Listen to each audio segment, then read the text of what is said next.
उसके चरणों में बैठा है और ये भगवान के सिंहासन में बैठा है। अब भगवान ने सुदामा जी का बहुत आदर किया, पर देखा कि सुदामा जी सकुचा रहे हैं, क्योंकि दो मित्र जब अकेले में मिलते हैं तभी खुल करके बातें करते हैं, ज्यादा लोगों के बीच में वो बातें नहीं कर पाते। तो भगवान दोनों हाथ पकड़े सुदामा जी के अंतःपुर में अपने निज कक्ष में ले गए और निज कक्ष में ले जा करके सुदामा जी को पहले तो सुंदर स्नान करवाया, वस्त्र पहनाए, सुंदर सुंदर भोजन करवाया और फिर सुंदर सैया में विश्राम करवाया और स्वयं भगवान सुदामा जी के चरण दबाने लगे। मैया ने सोचा कि इससे ज्यादा भाग्यशाली कौन होगा जिसके त्रिलोकपति चरण दबा रहे हैं। मैया ने सोचा प्रभु इनकी सेवा कर रहे हैं तो मैं भी जाकर सेवा करूं। मैया तुरंत पंखा लेकर के पहुंच गई और सुदामा जी को पंखा झलने लगी। सुखदेव जी बोले परीक्षित से, राजा परीक्षित कर लो दर्शन। बोले कि कौन कहेगा सुदामा निर्धन है, स्वयं लक्ष्मी जी से पंखा झल रही है, नारायण जिसके चरण दबा रहे त्रिलोक में, उससे ज्यादा धनवान कौन होगा। अब जब वे बोल भक्त वत्सल भगवान की पूर्ण विश्राम को प्राप्त हो गए तो भगवान ने उन्हें उठा करके बिठाला और आज बचपन की बातें करने लगे। भैया एक बात बताओ, तुम कहते थे बचपन में जब हम गुरुकुल में पढ़ते थे तो तुम बाबा बैरागियों की ज्यादा बातें करते थे, कहीं तुम बैरागी तो नहीं रह ब्याह याद किए हो कि नहीं किए हो। बोले कन्हैया इतने बाद तू मुझसे मिला, इतने दिन बाद, और पूछने को भी तुझे मिला तो एक ही समाचार की शादी हुई कि नहीं हुई। अरे कोई और बात पूछता। अरे नहीं, मुझे तुम्हारे विवाह की चिंता है। तुम कहते थे बाबा बैरागियों की बात बहुत करते थे, तो तुमने विवाह किया नहीं किया। बोले मैंने विवाह किया और तेरी भाभी को नाम है सुशीला, और जैसा नाम तैसा गुण है, यथा नाम तथा गुण। अच्छा फिर बोले तेरी भाभी ने ही तुझे तेरे पास मुझे भेजा है। अच्छा भाभी के कहने पर आए हो, तब तो कोई भेंट भी भेजी होगी। अब सुदामा जी चक्कर में पड़ गए कि त्रिलोकाधिपति और मैं लाए हूँ 4 मुट्ठी चावल, वो भी अलग अलग हो, ठंडे कपड़े में। बोले लाला हम कुछ नहीं लाए। बोले ऐसा तो ही नहीं सकता तू मेरे लिए भेंट ना लाए। बोले कुछ नहीं लाए। सुदामा जी ने वो पोटली अपनी काखरी में नवा ली, भगवान चरण सेवा करते जा रहे हैं। फिर बोले कुछ तो लाए होगे जरूर। बोले लाला तू घूम फिर करके वहीं पहुंच जाता है, अरे और कोई बात कर। तो इतने में रुक्मणी जी आ गई। अब भगवान ने बात बदल ली। अच्छा बोले तुम्हें याद है बचपन में, अच्छा तुम मेरे स्वभाव से परिचित नहीं हो इसलिए शर्मा रहे हो। पत्रम पुष्पम फलम तोयम यो मे भक्त्या प्रयच्छति। कोई मुझे पत्र भेंट करे, पुष्प भेंट करे, फल भेंट करे, चाहे जल भेंट करे, भाव से जो भी मुझे अर्पण करेगा मैं उसे स्वीकार कर लेता हूँ। से लाओ क्या लाए हो मुझे दो। बोले लाला मैं कुछ लाया हूँ तब तो दो। इतने में रुक्मणी आ गई तो उन्होंने बात बदल दी कि तुम्हारी पुरानी आदत नहीं गई है। तुम्हें याद है हम गुरुकुल में लकड़ियां बीनने गए थे और सर्दी थी, तुम्हारे दांत चिट्टे जम से कटकटा रहे थे। अब सुदामा जी समझ गए किस बात की संकेत कर रहा है। हल्दी कि लाला फूल पंटी खोलने वाला है। अब मैया सर खोज रहे कि ठंड में तो दांत कटकटाते ही हैं, इसमें खिलखिला करके हंसने की क्या आवश्यकता। अब भगवान ने बोला कि जब से तुम आए हो ये हाथ के नीचे क्या दबा रहे हो। बोले लाला मेरा हाथ दुख रहा है इसलिए मैं उसे हिला डुला रहा हूँ। तो बोले अरे लो कर लो बात, जब से तुम्हारा हाथ दुख रहा हो मैं पैर दबाए जा रहा हूँ। हाथ दुख रहा तो लाओ हाथ दबाए। और भगवान ने जैसे ही हाथ खींचा पोटली नीचे गिर पड़ी। भगवान ने तुरंत झपट करके छीन लिया और खोला और एक मुट्ठी चावल खाए मानो एक लोग की संपत्ति दे दी। और जैसे ही दूसरी मुट्ठी हाथ में ली और खाने लगी, भैया लक्ष्मी ने रुक्मणी ने हाथ पकड़ लिया। और यहाँ इसके बहुत से भाव है, तुमको ने बताए क्यों हाथ पकड़ा। बोले मन ही मन कह रही है कि सब कुछ देकर के खुद सुदामा बनना चाहते हो क्या, अथवा ये कह रहे हैं कि प्रभु कच्चे चावल है पेट खराब हो जाएगा, मुझे दीजिए मैं सिद्ध करके खवाऊंगी आपको। अथवा बोले संत का प्रसाद है और आपकी 16,108 रानियां हैं, सबको एक एक दाने मिल जाए तो सब परम प्रसन्न हो जाए, इसलिए मैया ने हाथ पकड़ा।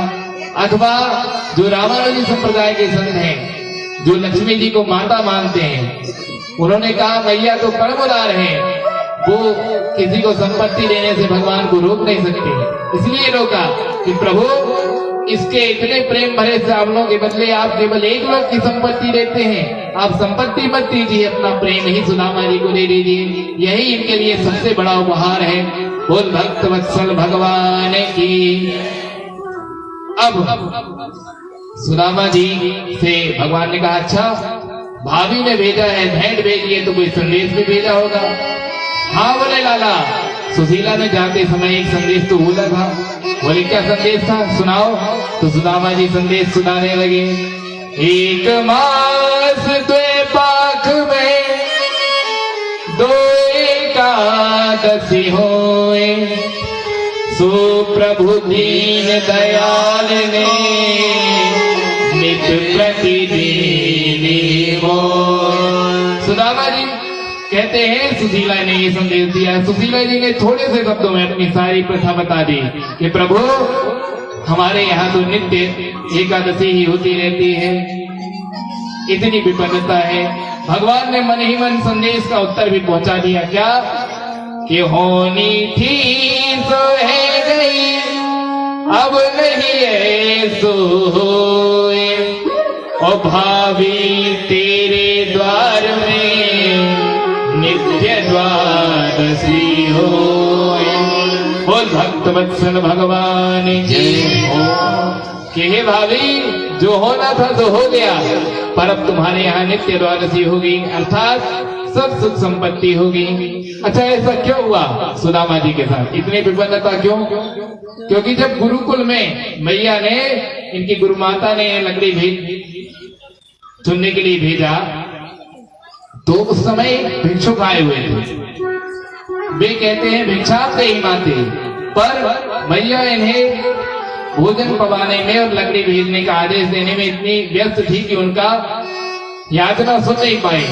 और जब इन्हें चना बांध रही थी तो उन संत भगवान को क्रोध आ गया। उन्होंने कहा हाथ में चने हैं पर मुझे भिक्षा में नहीं दे रही, मैं श्राप देता हूँ कि इस चने को जो खाएगा वो निर्धन हो जाएगा। अब सुदामा जी ने ये बात सुन ली। सुदामा जी ने सोचा कि अगर मेरे कन्हैया ने इस चने को खा लिया तो विपन्न हो जाएगा, और मेरा मित्र मेरे कारण रहते विपन्न हो जाए, ये मुझे स्वीकार नहीं है, इसलिए मैं इन सारे चनों को खाकर सारी विपन्नता और संत का सारा श्राप खुद ले लेता हूँ। तो इतने बड़े मित्र सुदामा जी जो उन चनों को पूरा खा लिया और सारा श्राप संत भगवान का स्वयं ले लिया। आज भगवान उनके उन्हीं भाव का उत्तर देते हुए कहते हैं कि सुशीला जी से मन ही मन संदेश का उत्तर भिजवा दिया कि अब तुम्हारे यहाँ सारी संपन्नता होगी। और वहां पर विश्वकर्मा जी को आदेश दिया कि जाकर के पूरी सुदामापुरी को नवनिर्मित देव निर्मित कर दो। और यहाँ सुदामा जी से बातें कर रहे हैं। बोले सुदामा जी भगवान से पूछने लगे लाला तूने तो मेरे विवाह के बारे में सब पूछा, मैंने बता दिया, अच्छा तू बता लाला तूने विवाह किया कि ना किया? बोले बताना क्या है, घर में बैठे हो सबसे मिलवा देते हैं। अब सारी रानियों को भगवान ने खबर की कि संत भगवान आशीर्वाद देना चाहते हैं, सभी लाइन लगा के खड़ी हो जाओ।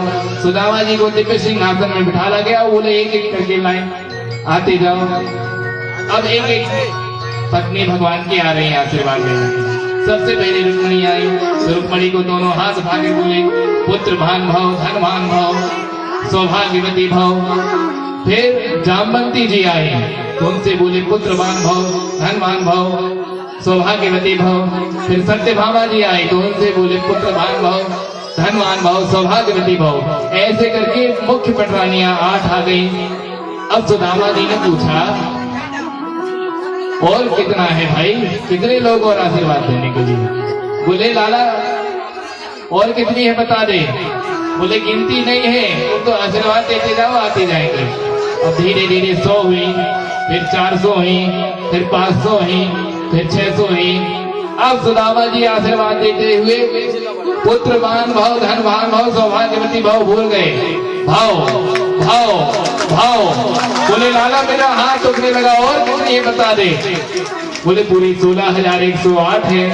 बोले लाला इतना करते करते तो मेरी बाजुएं ही अपने वक्ष से उखड़ के हाथ में आ जाएंगी। एक काम कर, तू सब इन सब का पति है, तू ही मुझसे आशीर्वाद ले ले, मैं तुझे आशीर्वाद देता हूँ तो इन्हें सबको पहुंच जाएगा।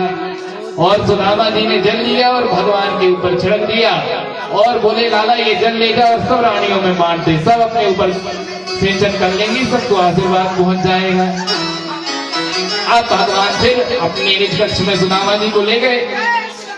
सुदामा जी बोले लाला मैंने एक विवाह किया, उसमें तुझे नहीं बुलाया तो तू इतना गुस्सा हो गया। वो तूने इतने सारे विवाह किया और एक में लिया, मित्र की याद नहीं आई।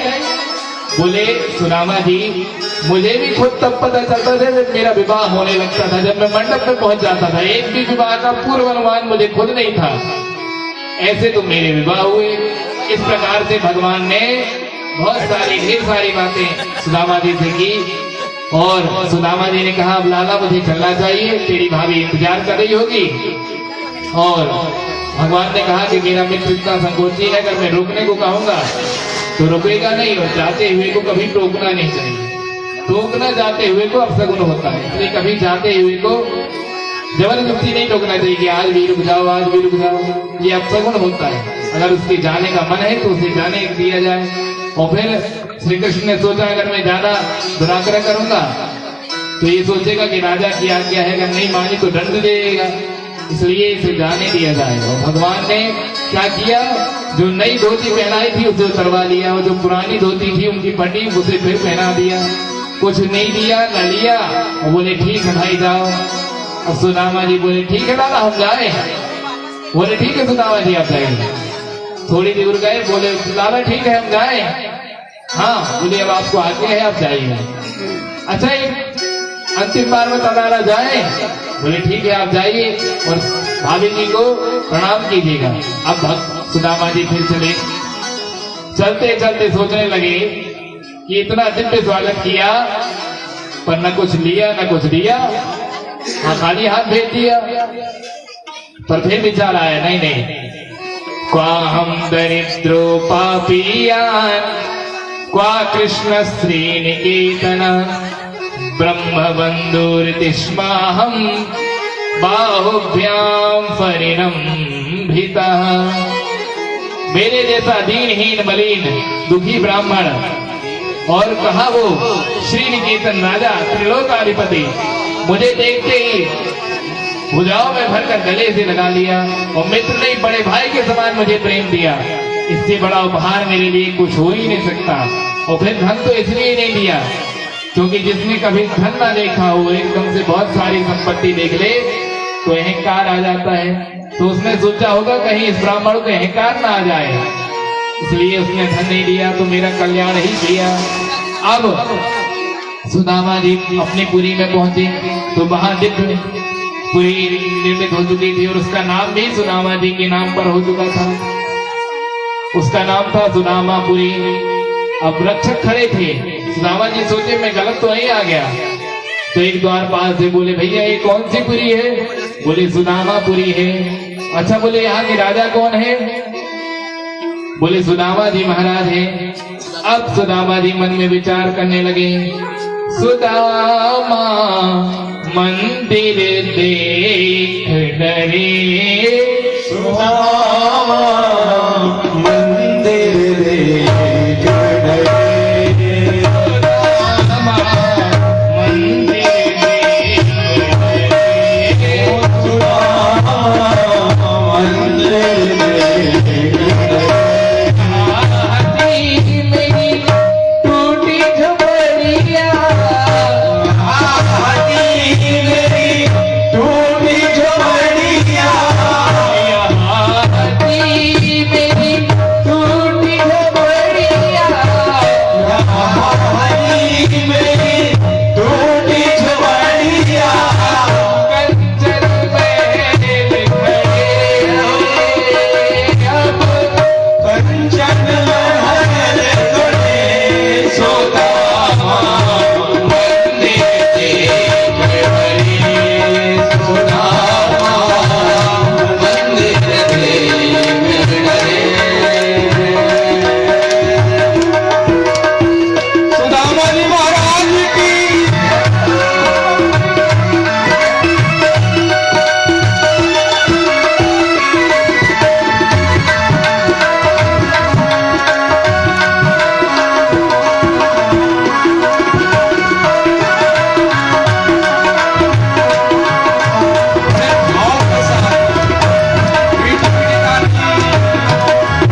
करके डर गए। बोल भक्तवत्सल भगवान की बाद में सुशीला जी आपकी थाल लेकर के आई। द्वारपाल ने खबर दी कि महाराज आ गए, तो सुशीला जी ने कहा जयकारा लगाओ। द्वारपाल बोल उठा, आप सब भी जोर से बोलेंगे, बोल सुदामा जी महाराज की जय हो। अब भगवान ने सुदामा जी ने सोचा कि कोई नया राजा आ गया है जिसका नाम सुदामा है और उसने मेरी झोपड़ी तोड़ करके मेरी जमीन में कब्जा कर लिया है और उसकी ये महारानी है जो मंदिर अंदर जा रही होगी पूजा पाठ करने। तो सुदामा जी और एक किनारे खड़े हो गए, पर सुदामा जी सुंदर थाली लेकर चमचमाती साड़ी पहनकर छमछम करती हुई आई और सुदामा जी के चरणों में गिर पड़ी और प्रणाम करी। सुदामा जी ने कहा, देवी आपको परिचय? बोले, वाह महाराज, मित्र से मिलने ऐसे गए कि मोहिए भूल गए, मैं आपकी बोई सुशीला हूँ। बोले, देवी सुशीला तो तुम्हारे तन पे ये चमचमाती साड़ी, हाथ में ये सोने की थाली और ये पूरा महल अटारी, ये सब कैसे हुआ? बोले, सब दीनानाथ भगवान घनश्याम की कृपा है। भगवान ने सब कुछ अपने आदेश पर विश्वकर्मा जी आए थे, वो सब बना के चले गए, आपको इस पुरी का राजा बनाया गया है। सुदामा जी की दोनों आंखों से अश्रु बिंदु गिरने लगे कि सचमुच घनैया घनश्याम है, जैसे बादल घनश्याम है वैसे भी ये भी घनश्याम है। जब सुबह सुबह बारिश होती है तो सबको दिखती है, पर कभी कभी रात में भी बादल बरसकर चले जाते हैं और हम सोते रहते हैं। वैसे ही किसी को करते नहीं देखा पर झोली भरी देखी। सुदामा जी ने कहा, मुझे तो एक खूंटी कौड़ी नहीं दी जो मैं मिलने गया था और तुझे घर बैठे इतना वैभव दे दिया। बारी सुशीला तेरे दो दो चुटीला, तू तो इतनी सुंदर बन गई। भगवान की कृपा को प्रणाम किया सुदामा जी ने और कहा, देवी तुम्हें धन संपत्ति चाहिए थी इसलिए तुम राज सुख भोगो, हम तो अपने माला लेकर के झोपड़ी बना करके वही राम राम करेंगे। और सुदामा जी चले गए, झोपड़ी बनाई और वहीं बैठ करके भजन करने लगे। ऐसे थे विरक्त इंद्रियार्थेषु कि सब कुछ मिल गया तब भी कोई मतलब नहीं ढंग से, और जब कुछ नहीं था तब भी कोई मतलब नहीं। बोल सुदामा जी महाराज की श्री राधा माधव सरकार की हो। जैसे इस प्रकार से दसम स्कंद के 5 अध्यायों में 2 अध्यायों में, क्षमा कीजिएगा, 2 अध्यायों में सुदामा चरित्र का वर्णन परीक्षित जी को, राजा परीक्षित को सुखदेव जी ने श्रवण कराया। आगे वेद स्तुति का वर्णन है, वेदों ने भगवान की सुंदर स्तुति की। अब एक दिन का समय आया, सूर्य ग्रहण काल आया और सूर्य ग्रहण में कुरुक्षेत्र में स्नान करने का बड़ा फल है। तो भगवान श्री कृष्ण अपने समस्त परिकर को लेकर, पांडव अपने समस्त परिकर को लेकर, ब्रजवासी अपने समस्त परिकरों को लेकर कुरुक्षेत्र में स्नान करने को गए। वहां सभी से मिलन हुआ। भगवान के द्वारपालों ने ग्वाल वालों को रोका तो ग्वाल वाल बोले, अपने महाराज से जाकर कह देना रास्ते में तुम्हारे बाप खड़े हैं। जब उस द्वारपाल ने जाकर के बताया कि ऐसा ऐसा कह रहे हैं तो भगवान समझ गए मेरे ब्रजवासियों के अलावा मुझे इस प्रकार से संबोधन करने वाला कोई नहीं हो सकता। ब्रजवासियों से भगवान मिले हैं, आज 100 वर्ष बाद यशोदा जी से, राधा रानी से मिले हैं। सभी का स्वागत सम्मान किया। ऋषियों से पूछा कि वसुदेव जी ने मुझे मुक्ति के लिए क्या करना चाहिए। वसुदेव जी ने जब पूछा तो ऋषियों ने बताया कि आपने सब कुछ कर लिया है पर यज्ञ नहीं किए, इसलिए यज्ञ का आयोजन कीजिए। तो सुंदर यज्ञ का आयोजन किया गया और भगवान 3 महीने कुरुक्षेत्र में ही रहे और फिर सब द्वारिका आ गए वापस। ब्रजवासी ब्रज चले गए, पांडव अपने नगरी हस्तिनापुर को चले गए। इस प्रकार से ब्रज द्वारिका मिलन संपन्न हुआ भगवान का।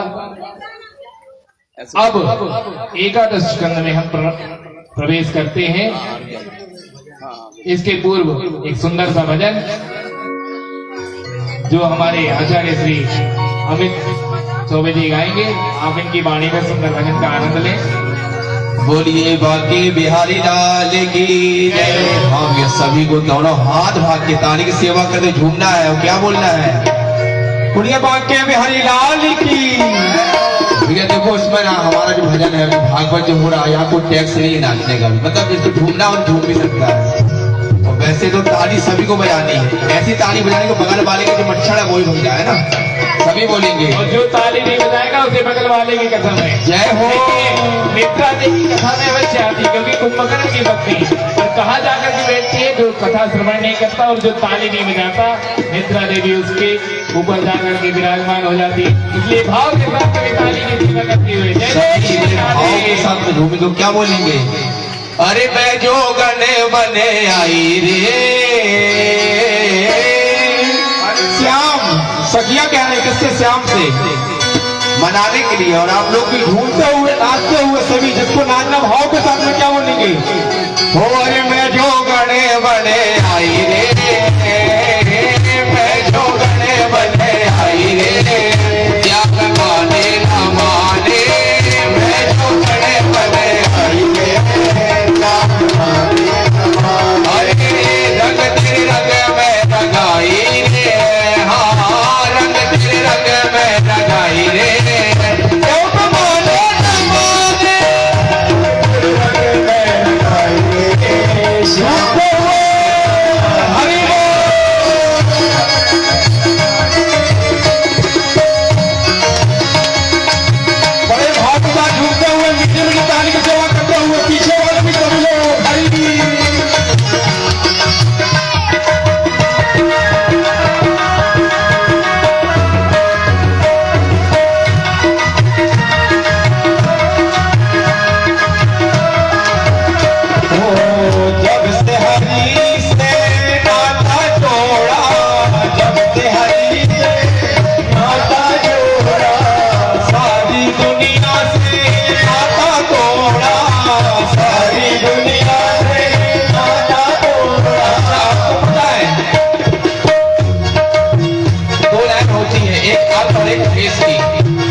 अधूरा है। और आपको पता है ये भजनों में ताली जब भजन भी अधूरा है और नाचने वाले तो भक्ति का भाव ना दिखाए तो फिर कैसे काम चलेगा भैया? बंड डोलने वाले बंडोल वालों की जय हो। सभी बोलेंगे जब से हरि संग नाता जोड़ा, जब से हरि संग नाता जोड़ा, इस दुनिया से नाता तोड़ा, इस दुनिया से नाता तोड़ा। क्या बोल रही है? हरि से नाता जोड़ा, दुनिया से नाता तोड़ा। क्या कह रही है? अरे तेरे मिलन को चली आई रे, अरे तेरे मिलन को चली आई रे, तो चाव माने ना माने, नवीन रंग में आई रे, चाव माने ना माने, मैं जो गने बने आई रे, चाव माने ना माने। जय हो। घूमते हुए बड़े भाव के साथ में कोई बड़ा भगवान की खुदावंद महाराज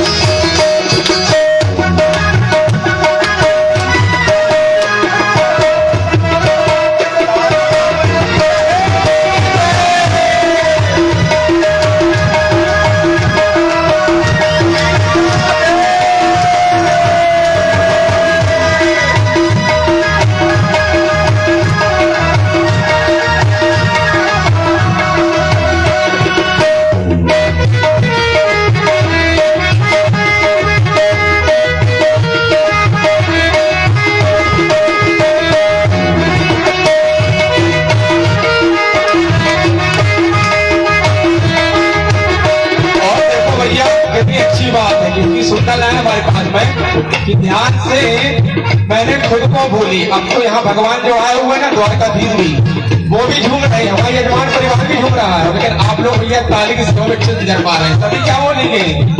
ओ ध्यान में तेरे खुद को भूली, ध्यान में तेरे। भैया सुदामा जी भी साथ में सेवा दे रहे हैं, सुदामा जी महाराज की। ध्यान में तेरे खुद को भूली, ध्यान में तेरे खुद को भूली, कहती प्रभु प्रेम पहेली, कहती प्रभु प्रेम पहेली, ओ तेरी धुन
नजरिया होने लिया तेरे नाम की चुनरिया देख लो श्याम मोहे एक नजरिया देख लो श्याम मोहे एक नजरिया समझ नमो को भलाई रे हाँ समझ नमो को भलाई रे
मनमोहन सैया और छोड़ न देना हमारी भैया सभी बोलिए देखते किससे आवाज दी छोड़ क्या बोल रहा है भैया छोड़ न देना हमारी अच्छा सैया ये बता करेंगे किस किसकी है जिसकी भैया हो भगवान को पकड़ाना हो तो अपनी कड़ाइयों को उठा करके ताली की सेवा बजा करके बड़े भाव के साथ में क्या बोलना है अरे बांध पिया मनमोहन सैया बांध पिया मनमोहन सैया छोड़ न देना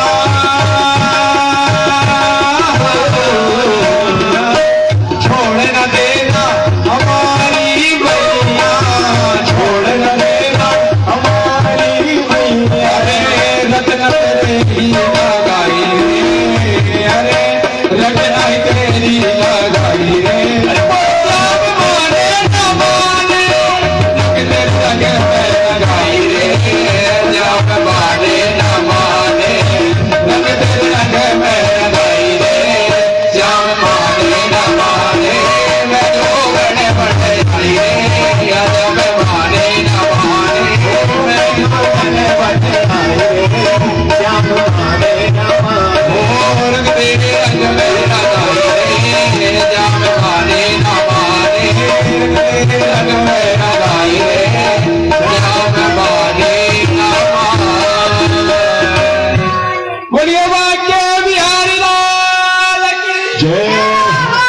सभी चलते हैं व्यासपीठ की ओर पुनः कथा का अमृत पान करने के लिए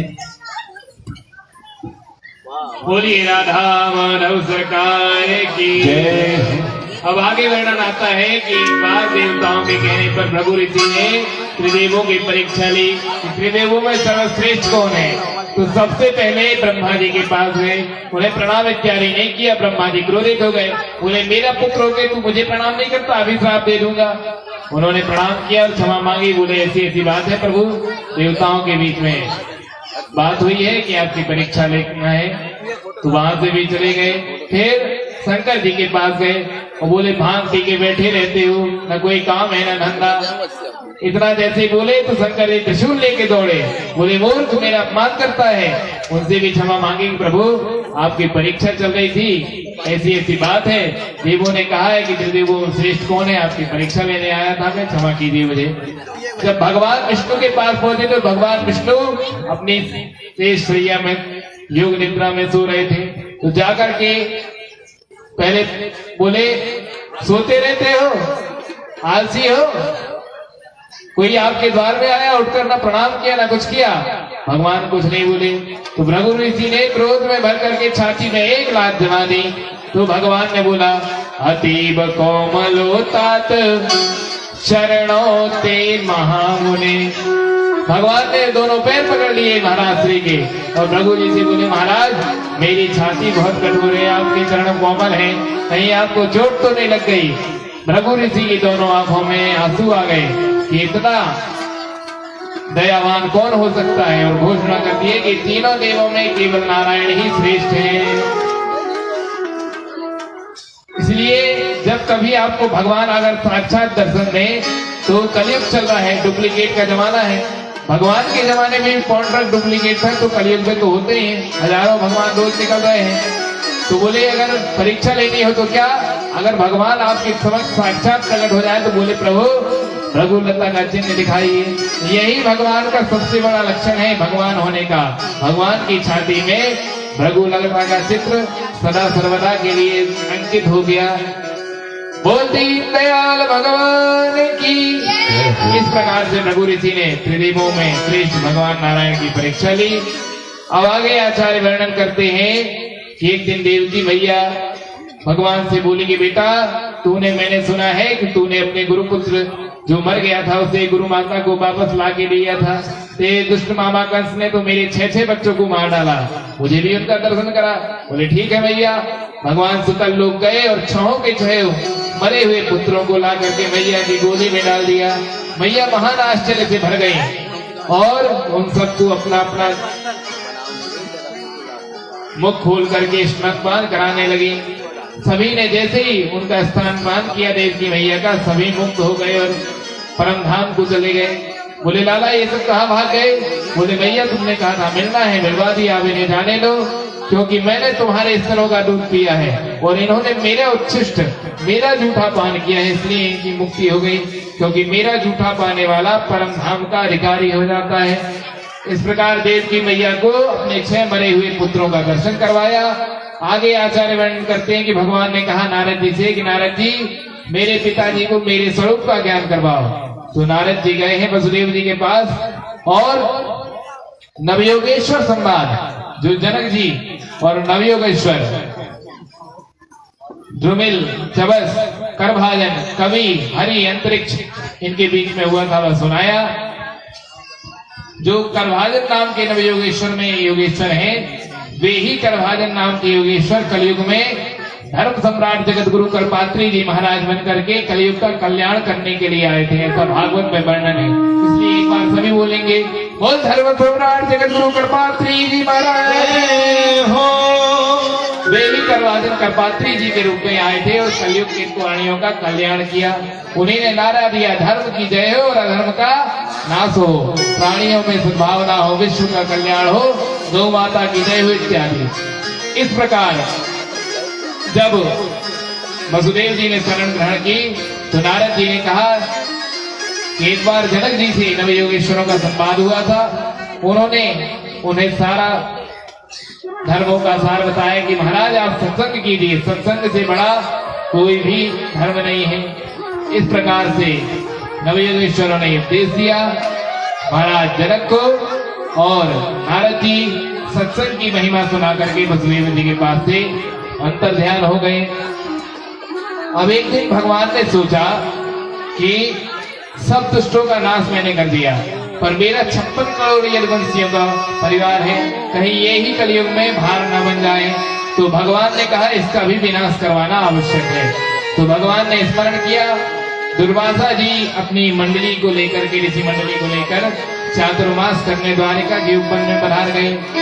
एक दिन भगवान की प्रेरणा से शाम को साड़ी पहना कर यदुवंशी राजकुमार पहुंच गए। महाराज जी प्रणाम। ऋषि ने सबको आशीर्वाद दिया। बोले महाराज जी ये मेरी भाभी हैं, इन्हें पूछने में शर्म आती है तो हम ही पूछ लेते हैं। ये गर्भवती हैं और ये पूछना चाहती हैं कि इनके गर्भ से बच्चा पैदा होगा कि बच्ची। दुर्वासा अब सभी ऋषि कोई अंक गणित लगाए, कोई ज्योतिष लगाए, कोई ध्यान लगाए, कोई आंख दबाए, कोई नाक दबाए, कोई कान दबाए, पर जब कुछ था तब तो नजर आए। दुर्वासा जी के पास आए। दुर्वासा जी ध्यान लगा कर देखे, सब समझ गए रहस्य। क्रोधित हो गए, मूर्खो महात्माओं का अपमान करते हो, जाओ मैं तुम्हें श्राप देता हूँ। जनयिष्यति वो मंदा मुसलम कुलनाशनम, इसके पेट से वो मूसल पैदा होगा जो तुम्हारे सारे कुल को समाप्त कर देगा। अब तो सब बालक डर गए। सांब के पेट में से उस टोकरी को हटा करके देखा तो एक बांस का मूसल निकला वाकई में। अब सब डर गए, जाकर के उग्रसेन महाराज को बताए। उग्रसेन ने खूब डांटा कि कन्हैया तुम्हें रोज समझाता था, पर तुमने संत महात्माओं का फिर भी अपमान कर दिया और भगवान को किसी ने नहीं बताया। क्योंकि मानस में कहा गया है, पूर्व प्रेरक रघुवंश विभूषण, ये सब भगवान की प्रेरणा से हुआ। यहाँ उग्रसेन ने कहा अच्छा ठीक है, इसे समुद्र में घिसवा करके बहा दो, जो होगा देखा जाएगा, कन्हैया को मत बताना। ठीक है महाराज, उस मुसल को भिजवा करके समुद्र में भिजवा दिया गया। वह किनारे जाकर एरका नाम की कड़ी घास बन गई। यहाँ उद्धव जी ने समझ गए कि भगवान अपने धाम को जाना चाहते हैं। उद्धव जी आए, बोले प्रभु आपके बिना इस कलयुग में हम कैसे रहेंगे। बोले सन्यासी बनकर रहो। बोले सन्यासी का स्वरूप क्या है प्रभु। तो महाराज यदु और दत्तात्रेय संवाद के माध्यम से यहाँ पर 24 गुरुओं का वर्णन करते हुए उद्धव जी को सन्यास धर्म का उपदेश किया है। क्या 24 गुरु दत्तात्रेय जी के कौन है। एक बार यदु महाराज घूमते घूमते दत्तात्रेय महर्षि के पास पहुंचे और बोले महाराज आप कुछ करते धरते नहीं है, फिर भी इतने आनंदित हैं। बोले महाराज यदु सुनिए, मैंने अपने जीवन में 24 गुरु बनाए। दीक्षा गुरु तो एक ही होना चाहिए, पर शिक्षा गुरु अनेक हो सकते हैं। तो मैंने अपने जीवन में 24 गुरु बनाए। हम 24 गुरु का तो श्रवण नहीं कर पाएंगे समय अभाव के कारण, पर कुछ का श्रवण करें। कौन कौन से गुरु बनाए। तो दत्तात्रेय जी बोलो थे, पृथ्वी वायुराकाश आपो अग्नि चंद्रमा रवि कपोतो अजगरो मीनो हरिणा कुरुरोर्भका। मैंने आकाश को गुरु बनाया। जैसे आकाश सभी को आश्रय देता है, वैसे ही हमें भी दीन दुखियों को आश्रय देना चाहिए। मैंने पृथ्वी को गुरु बनाया।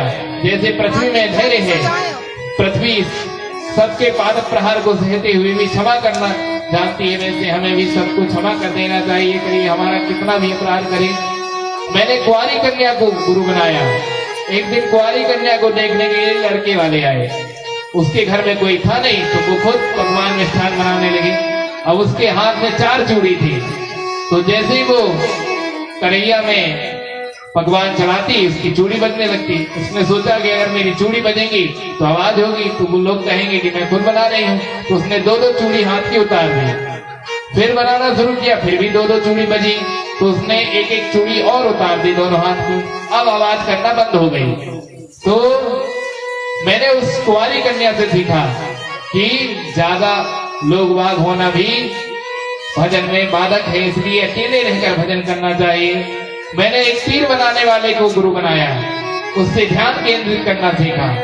राजा की सेना निकल गई पूरी, पर उस तीर बनाने वाले का ध्यान तीर बनाने में रहा।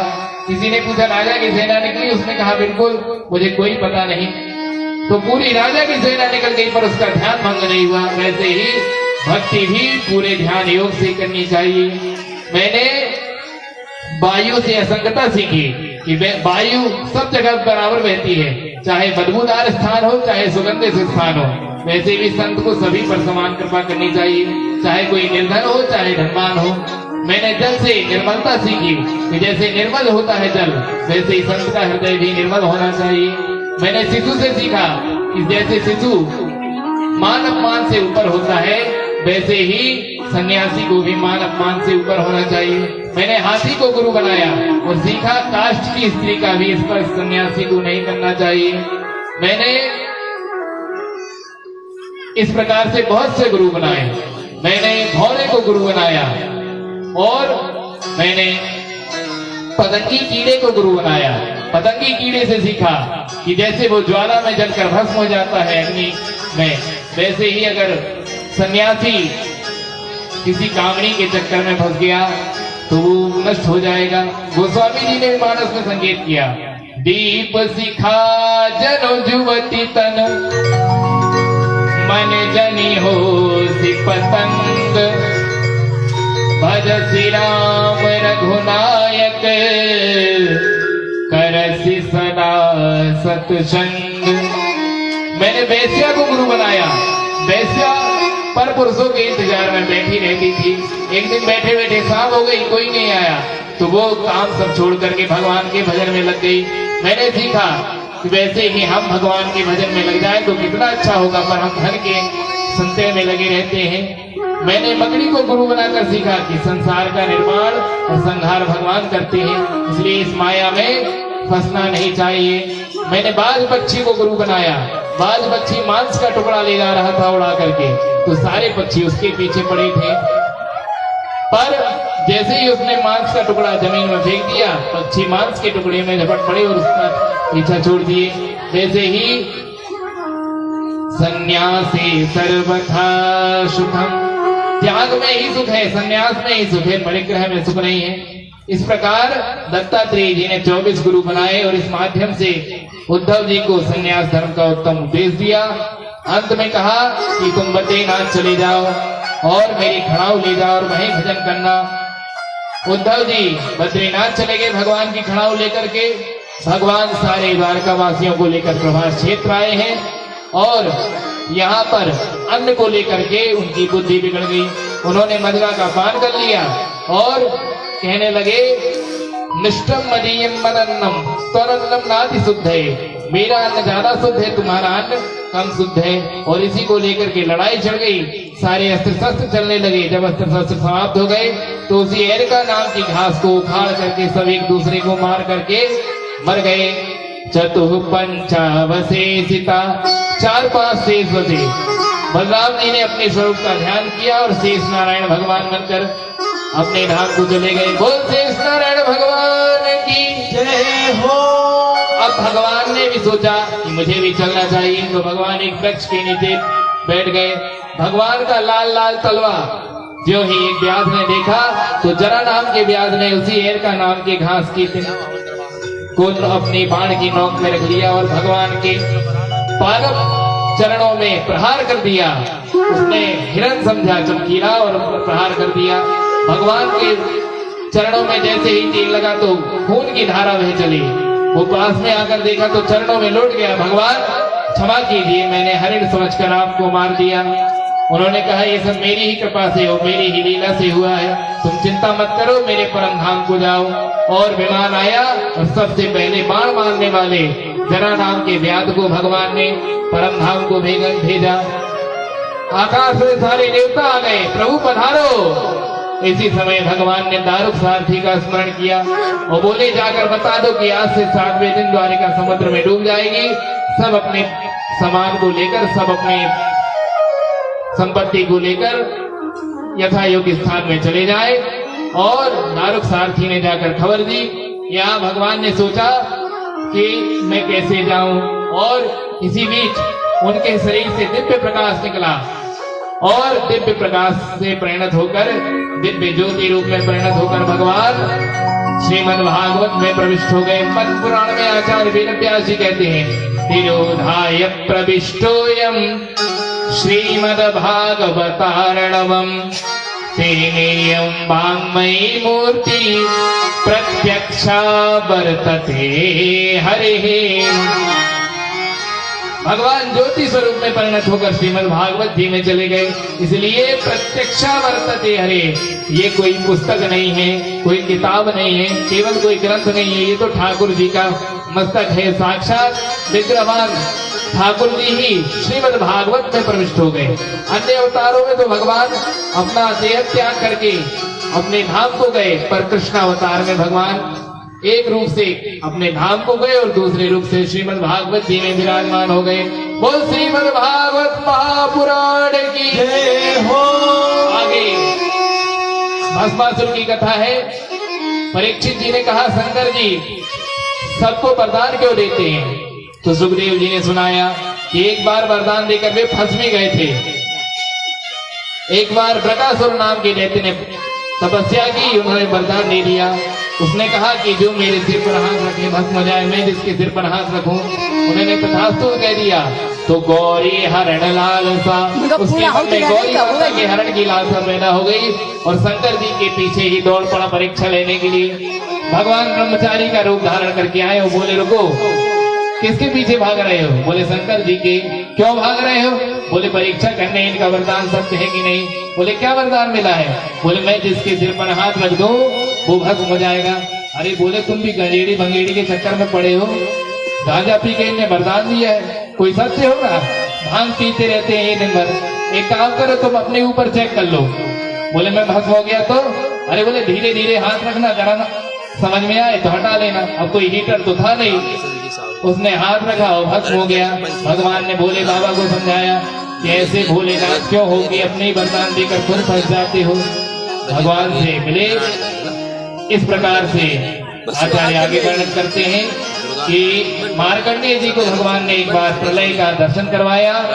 आगे आचार्य वर्णन करते हैं कि इसी अध्याय में विभूति योग का वर्णन है। भगवान अपनी विभूतियों का वर्णन करते हैं कि वृक्षों में मैं बरगद हूँ, धनुर्धारियों में मैं अर्जुन हूँ, धर्मधारियों में राम हूँ, और धातुओं में मैं सोना हूँ, और कपट करने में मैं जुआ हूँ। इस प्रकार से अपनी विभूति योग का वर्णन किया। और आगे आचार्य वर्णन करते हैं कि अंतिम अध्याय में भागवत जी के 5 अध्यायों में कलयुग के राजाओं का वर्णन है और भागवत जी की विशेष सूची का वर्णन है। जब कलयुग के 800 वर्ष बचेंगे तब संभलक ग्राम में विष्णु शर्मा के यहाँ भगवान कल्की नारायण का अवतार होगा और एक ही रात में श्वेत में बैठकर भगवान सब दुष्टों का वध कर देंगे। और हिमालय में संतनु के भाई वातापी तपस्या कर रहे हैं, उन्हें ला करके राजा बनाएंगे और पुनः सतयुग का प्रारंभ हो जाएगा। कलयुग के राजा राजवंशों का वर्णन किया कि शूद्र कलयुग में राजा होंगे। सबसे पहले नापिक अर्थात माऊ राजा होंगे जो अत्याचार करेंगे। तो एक मौर्य वंशी सम्राट उनका वध करेगा जिसका नाम होगा चंद्रगुप्त मौर्य, और एक ब्राह्मण चाणक्य नाम का ब्राह्मण उसकी सहायता करेगा। ये भी वर्णन है, ये सब भागवत जी से लिया गया है, कहीं के कोई इतिहास से नहीं, भागवत जी का है, पर हम लोगों को आज तक इसकी जानकारी नहीं दी गई। इस प्रकार से वर्णन किया और बोले जब घोर कलयुग जाएगा तब भगवान का अवतार होगा। और हमारे गुरुजी बताते हैं कि एक ग्रंथ में उन्होंने पढ़ा कि जब चने की पीड़ में उसके नीचे पंचायत लगने लगेगी तब भगवान का अवतार होगा। जब केवल 30 वर्ष व्यक्ति की उम्र रह जाएगी, 30 वर्ष में शादी भी कर लेगा, विवाह भी कर लेगा, बच्चे भी हो जाएंगे और मर भी जाएगा। और जब चने के पेड़ के नीचे पंचायत लगने लगे, जब सब वर्ण संकर हो जाएंगे, केवल एक ही सत्यवादी बचेगा, विष्णु शर्मा, जो संभलक ग्राम में रहेंगे। उन सत्यवादी ब्राह्मण के यहाँ भगवान का अवतार होगा, क्योंकि भगवान का अवतार हमेशा सत्यवादी के यहाँ होता है। दशरथ जी भी सत्यवादी, वसुदेव जी भी सत्यवादी, तो विष्णु शर्मा भी कुलीन धर्मनिष्ठ और सत्यवादी होंगे, उनके यहाँ भगवान कल्की नारायण का अवतार होगा। इस प्रकार से श्री सूत जी कहते हैं सोनकादि ऋषियों से मैंने तुम्हें ये भागवत सुनाई। परीक्षित जी कहते हैं अब 7 दिन पूरे हो गए, अब हम मर जाएंगे। सुखदेव जी को गुस्सा आ गई कि इतना सब सुनाने के बाद भी अभी तुम्हारी देह में अभिमान बना है, तुम मरोगे कि तुम्हारी आत्मा, तुम्हारा शरीर मरेगा राजन। तुम्हारा राजन मरिष्येति पशु बुद्धि मिमाम दही, तुम मरोगे, इस पशु बुद्धि को त्याग दो, तुम्हारा देह मरेगा, आत्मा तो अजर अमर है। नैनम छिन्दन्ति शस्त्राणि नैनम दहति पावका न चैनम क्लेदयन्ति आपो न शोषयति मारुतः। न आत्मा को शस्त्र काट सकता है, न अग्नि जला सकती है, न जल भिगो सकता है। इसलिए चिंता मत करो और चिंतन करो भगवान का। परीक्षित जी बोले अब एक क्या, हजारों तक्षक आ जाए तब भी मेरा वध नहीं हो सकता। इसलिए अहम ब्रह्म परम धाम ब्रह्माहम परमम पदम। जब इतनी वाणी सुनी तो सुखदेव जी प्रसन्न हो गए और उठे। परीक्षित जी ने उनका षोडशोपचार से पूजन किया, प्रणाम किया। सुखदेव जी जहाँ से आए थे, जैसे आए थे वैसे चले गए और अंतर ध्यान हो गए। बोल सुखदेव जी महाराज की जय हो। परीक्षित जी सवारी लगाकर बैठ गए। तक्षक भेष बदल करके आया। एक ऋषि विष की विद्या जानते थे, विष निवारण की, उन्हें उसने धन दे दिया, वे वापस लौट गए। तक्षक आया, परीक्षित जी को डसा, उनका शरीर जल करके विषाग्नि में भस्म हो गया। वे तो पहले ही परम ध्यान में समाधि लगा करके भगवान की स्थित हो गए थे। इस प्रकार से परीक्षित जी का मोक्ष हो गया।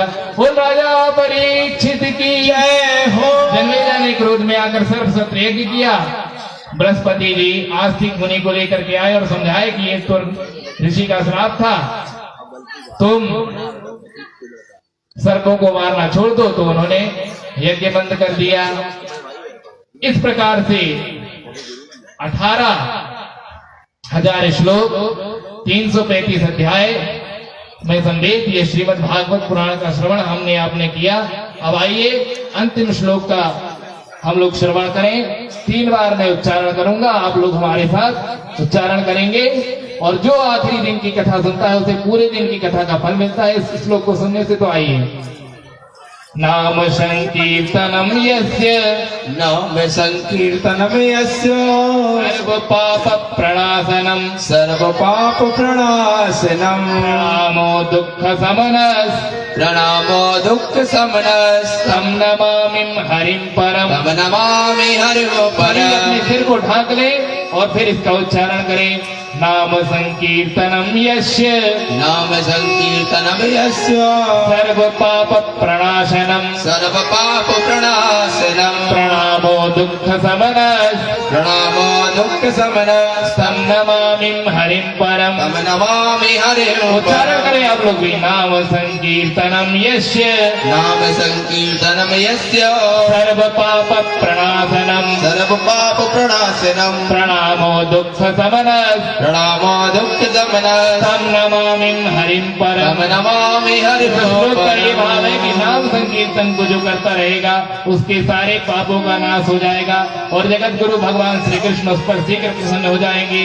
बोल भागवत महापुराण की जय हो। श्री राधा माधव सरकार की जय हो। परीक्षित राजा की जय हो। श्री सुखदेव भगवान की जय हो। जय जय श्री राधे। नमो राघवाय, नमो हर हर कष्ट हर दुख हर दारिद्र आनंद के लहर कर हर हर महादेव। इतनी निवेदन करके वाणी को विराम, अपने बात पुष्पांजलि को राधा माधव के चरणों में समर्पित करते हुए आगे की सूचना सुने, फिर हम आरती का दर्शन करेंगे। देखिए, बड़ा ही हर्षोल्लास का विषय है। परम पूज्य प्रातः सुनि श्रीपाद श्रीमद जगत गुरु तुलसी पीठाधीश्वर श्री रामभद्राचार्य जी कृपा पात्र शिष्य व्यास स्वरूप व्यास नारायण श्री नटेश्वर आनंद जी महाराज जिनकी पावन वाणी से किसी ने बहुत सुंदर बात कही और ये पद मैं गुरु जी के चरणों में अर्पित करना चाहता हूँ। कहते हैं कि जब तक बिके न थे तो कोई पूछता न था, जब तक बिके न थे तो कोई पूछता न था, आपने खरीद के अनमोल कर दिया, आपने खरीद के अनमोल कर दिया। श्रीमद जगत गुरु तुलसी पीठाधीश्वर श्री रामभद्राचार्य जी महाराज की कृपा पात्र शिव, जो कि व्यास स्वरूप व्यास नारायण भगवान, और कहते हैं कि जब कृपा प्रभु की होती है संजोग स्वयं जुड़ जाते हैं, जब कृपा प्रभु की होती है संजोग स्वयं जुड़ जाते हैं और अपनों का स्वागत करने के अवसर यूं ही मिल जाते हैं, अपनों का स्वागत करने के अवसर यूं ही मिल जाते हैं।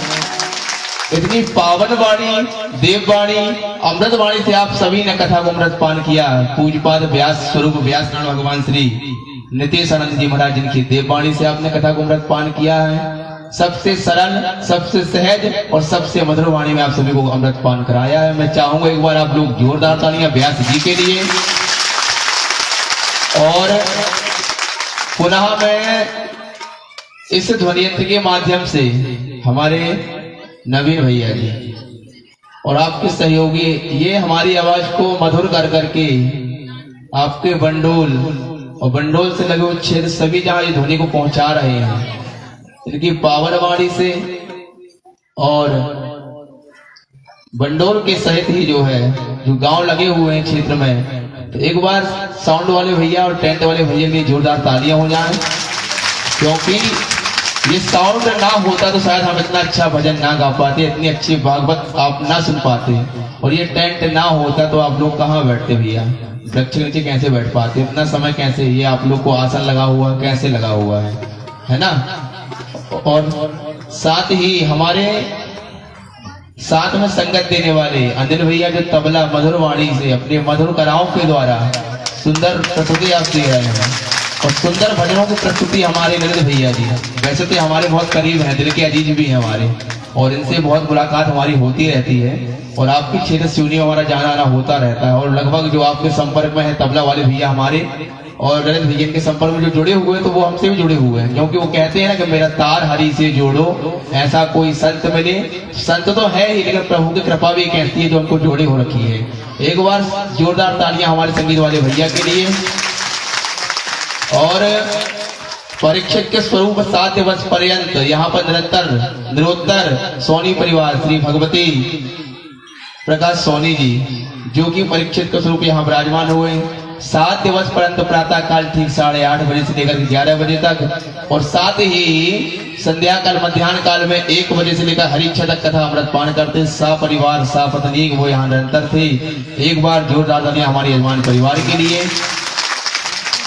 और हमारे ही साथ में पधारे हुए जबलपुर जिला से साथ ही हमारे हिमांशु कृष्ण जी महाराज जो कि हमारे बड़े भ्राता भी हैं, और हमारे साथ में छोटे अनुज अभिषेक नंदन जी महाराज, जिनके माध्यम से आज आप लोगों ने कथा का वेदों का मंत्रों को श्रवण किया। प्रातः काल भगवान का अभिषेक हुआ, तो अभिषेक में हमारे दोनों विप्रों के द्वारा, बड़े भ्राता और छोटे अनुज के द्वारा जो है आपने सुंदर मंत्रों को श्रवण किया। एक बार जोरदार तालियां हमारे अभिषेक नंदन जी के लिए, हिमांशु कृष्ण जी के लिए। और पुनः मैं आपको बता दूं कि इतना सुंदर आयोजन समस्त मंडोल क्षेत्र के वासियों के द्वारा एवं इस क्षेत्र से लगे हुए और जो अतिथि गणमान जो सहयोग कर रहे हैं और आप सभी के द्वारा इतना सुंदर आयोजन कम समय में तैयार कर पाना, ये बड़ा ही हर्षोल्लास का विषय है। एक बार जोरदार तालियां पूरी समिति के लिए। और साथ ही मैं आपको बता दूं कि यहाँ पर निरंतर सेवा देने वाले और निरंतर सेवा दे करके साथ में भगवान की कथा का अमृतपान कर रहे हो। कहते हैं 1/2, 2/3 है ना। तो इस प्रकार से आपने 1 जोड़ा, फिर 2 जोड़ा, फिर 3 जोड़ा आप जोड़ते गए, कथा में लाते गए। तो आज इतनी पब्लिक है, और ये पब्लिक अगर ना आती तो शायद ही गुरुजी किसको कथा सुनाते, पर्दे को, हम लोग भजन किसको सुनाते, टेंट को। ऐसा नहीं हो सकता भैया। एक बार जोरदार तालियां आप लोग अपने लिए भी। और पुनः मैं बता दूं कि इस आयोजन, मुझे तो पता नहीं कि इस आयोजन के मुख्य कौन है, क्योंकि जो मुख्य अतिथिगण हैं, मैं पुनः एक बार, मैं जिनका नाम नहीं ले पा रहा हूं, कहते हैं कि मैं जिनका नाम नहीं ले पा रहा हूं, तो मैं उनके लिए एक शब्द रखना चाहूंगा। कहते हैं दोस्त दोस्त से जुदा नहीं होता, भक्त भगवान से जुदा नहीं होता, दोस्त दोस्त से जुदा नहीं होता, भक्त भगवान से जुदा नहीं होता। अरे गलतियां तो इंसान से होती है प्यारे, क्योंकि इंसान भगवान नहीं होता। तो मेरे द्वारा, मेरी वाणी के द्वारा अगर मैं किसी भक्त का नाम ना ले पाया हूँ, या किसी भक्त का, या किसी माता, किसी बहन का नाम ना ले पाया हूँ, तो मैं उनके लिए क्षमा प्रार्थी हूँ। पुनः सभी भक्तों के लिए एक बार जोरदार तालियां हो जाए। बोलिए बांके बिहारी लाल की जय। पुनः मैं व्यासपीठ पर सपरिवार यजमान को मैं आमंत्रित करता हूँ कि आप व्यासपीठ पर आइएगा, साथ में हम सभी चलते हैं। ऐसा विधान है कि सप्तम दिवस पर्यंत पोथी का पूजन होता है। तो प्रथम पूजा हम अपने यजमान को बुलाएंगे, सोनी परिवार को, तो आप भी आइए और साथ ही आकर के व्यासपीठ का पूजन करिएगा। और उसके उपरांत हम सभी एक छोटा सा भजन चलेंगे विदाई की। इसके बाद हम सभी चलेंगे आरती की ओर। और एक चीज और मैं भूल गया, अभी क्षमा चाहता हूँ। कहते हैं कि मोर मोड़ की छटा देखकर मैं तो हो गई बाबरिया। भैया इतनी सुंदर झांकियां जो देख रहे हैं, ये किसके लिए? ये 3 दिन, आज 4 दिन हो गया अमृतधारा, भगवान का नंदोत्सव, जो भगवान अलंकार के प्रेमी है।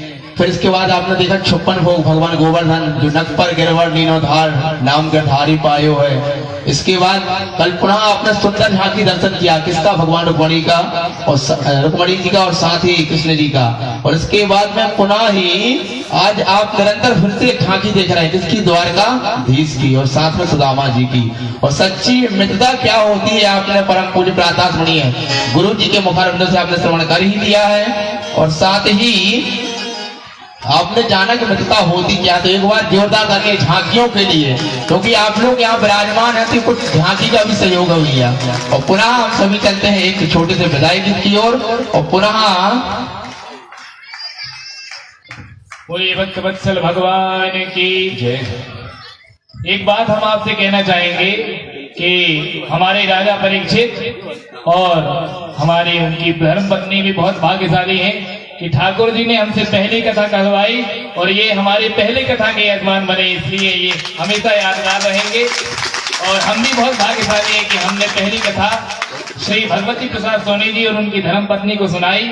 और अंत में यही कहेंगे कि हमने 7 दिवस पर्यंत जो कथा कही भगवान की प्रेरणा से, अपने गुरुदेव भगवान की कृपा से, माँ पिताजी और माँ कात्यायनी की प्रेरणा से, अपने से कुछ नहीं कहा, फिर भी इस बालक की वाणी से अगर कोई कटुवचन किसी को बुरा लग गया हो तो उन सभी से हाथ जोड़कर के क्षमा मांगते हैं।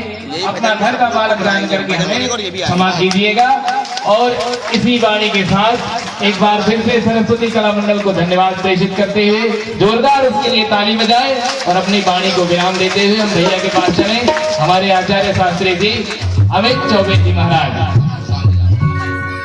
और यहाँ पर कुछ भक्त विराजमान हैं। हमारे आचार्यगण, आप पूर्णाहुति की तैयारी करिएगा।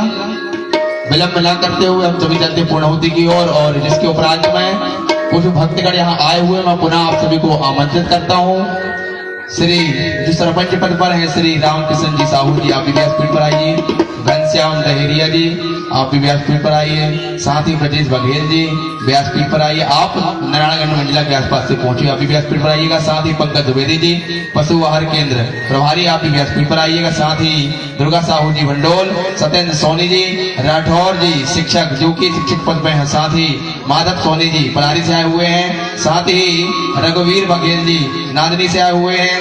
तीरथ सिंह बघेल जी और साथ ही सुरजन बघेल जी, हरीश सिंह जी बघेल और सुनील जी जो कि लांची से आए हुए हैं। राहुल सोनी जी, आप भी व्यासपीठ पर आइएगा। शिव कुमार सोनी जी सिवनी से पधारे हुए, आप भी व्यासपीठ पर आइए।